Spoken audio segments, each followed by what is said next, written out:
So here we have a list of 4 items. We can use square brackets to access individual items in this list. So let's print letters of 0. This will return the first item in this list. So when we run this program, we'll get A. Now, similar to strings, if we pass a negative index here, like -1, this will return the first item from the end of the list. So when you run this, we'll get D. Using square brackets, we can also modify items in the list. So let's change the first item to a capital A and then print the entire list. There you go. So this is the basic of accessing individual elements in a list.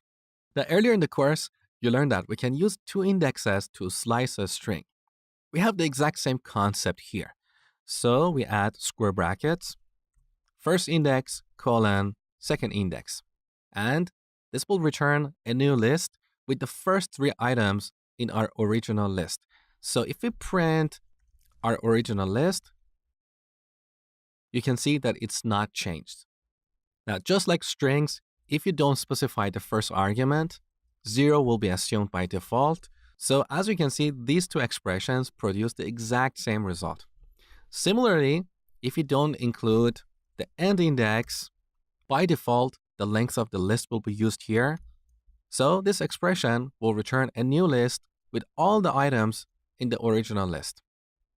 And similarly, we can also exclude the start index here. And with this syntax, we can get a copy of our original list. There you go. Now, when slicing a string, we can also pass a step. And this is useful in situations where you want to return every second or every third element in the original list. So now when we run this code, we'll get A and C. So B will be skipped. Let me show you using a better example. So I'm going to delete everything here. Create a new list called numbers.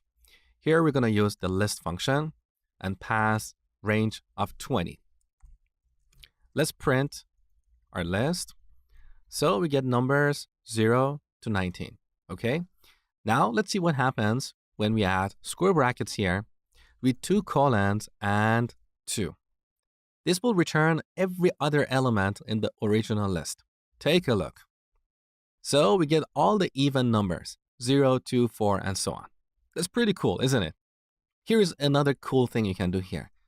Let's change the step to -1. As you can see, this will return all the items in the original list, but in reverse order. So these are some useful things you can do with lists. Next, we'll look at unpacking lists.